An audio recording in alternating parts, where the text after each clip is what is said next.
Another summer and another Carrabassett Valley Backcountry Cycle Challenge is in the works, and we're here with Tom Coleman, who is on the board, the committee, The race committee. the race committee. And first of all, just give me a little. Well, thanks for talking to us today. Thank you, Andy. And give me a little bit of an overview of the race, what date, what it is, what it entails. Sure. Well, we're lucky enough to have one this year, so we're all really looking forward and are encouraged that we can even have the event this year. Sure. It's July 17th, which is a Saturday morning, and there are 4 races. The main events are the 100K, 50K, and 25K, but there's also a kids race done midday, which is a lot of fun, and it's a small little fundraiser for a local charity. Right here at the Sugarloaf Outdoor Center. And I know this year was a little bit different because of restrictions or whatnot, but so you had to cap the race. And can you talk a little bit about that? Sure. Well, in 2019 was the last time we had the race. We had close to 600 racers, which was an all-time high.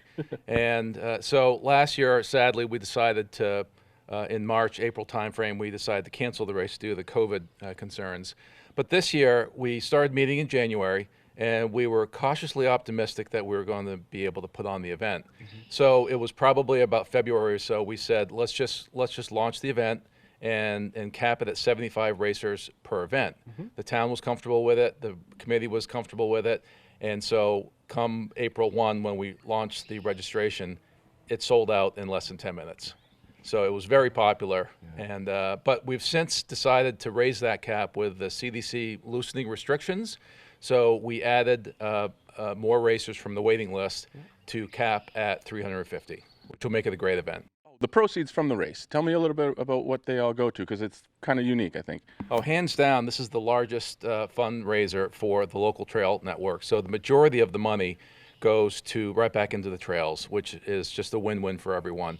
But also some of the money that is generated from the race is in support of the Valley youth programs, some of the mountain biking programs for younger riders, and so it's a great cause. Why do you think it's so popular? What makes this race special? I know, and I know you know, but yeah, so talk a little bit about that. It is unique and special.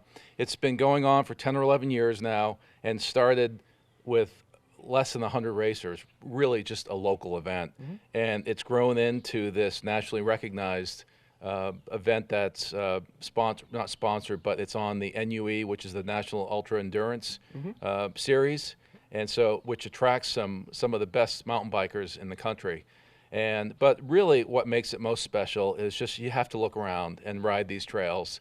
There are a lot of local people that have put heart and soul into making these trails, and they touch on local green trails for beginners out to backcountry, rugged, challenging trails. So it has a little of everything, and that's our feedback every year, is that it's just beautiful and it's challenging.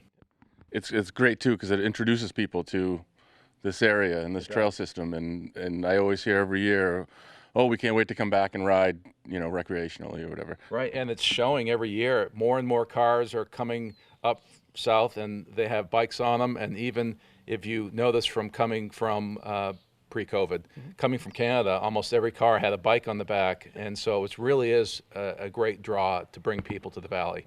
So we know that there's been some changes with land access in the recent past. Can you talk to that, how that may affect the course at all? Yeah, changes. There were definitely some changes, but nothing we couldn't handle.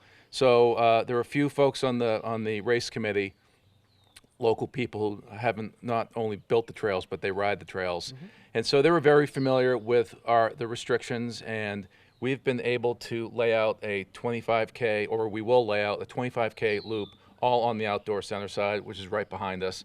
And then the 50K will include both on either side of Route 27. We'll probably take you up into some of the newer trails up near Newton's, and so we've been able to, in theory, put a 50K loop together. We're still working on it, but the only other big change is that unfortunately the 100K will probably have to do 2 laps.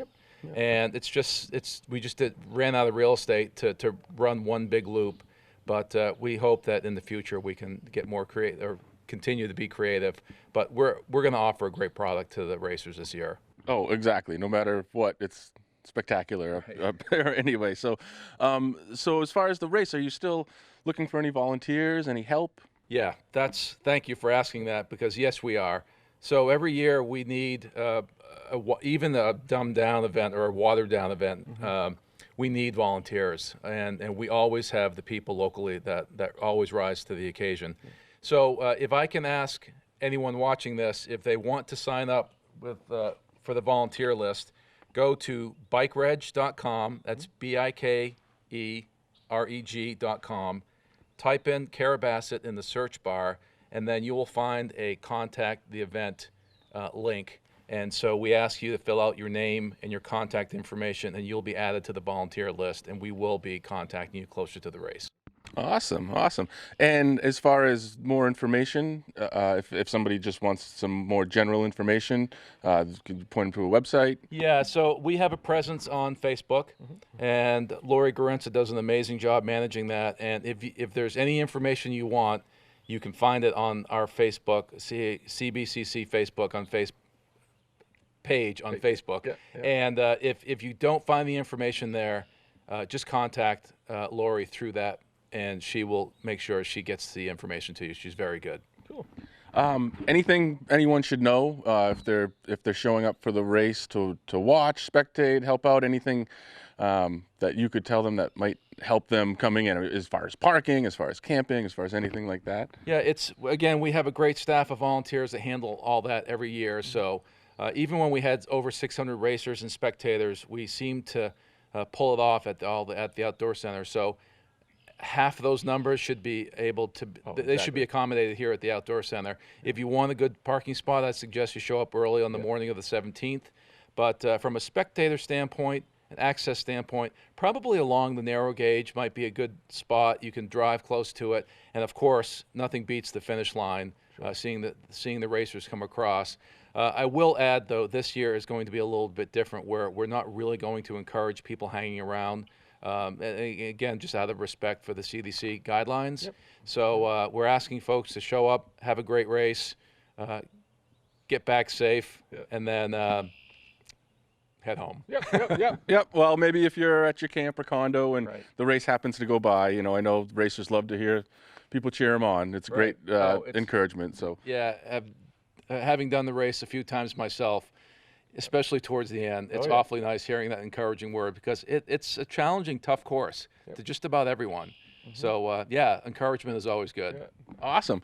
Well, we're looking forward to it. Another year of the Carrabassett Backcountry Cycle Challenge, and we just want to say thank you to all the volunteers, Tom, yourself, everybody who works so hard to make this happen, because it's a great event for our community in this region, and even just getting it on the map even more.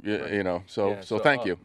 You're welcome, and I welcome you from all the volunteers. We have a really talented group of people, put in a lot of hours throughout the year, so it's great for them all to be recognized.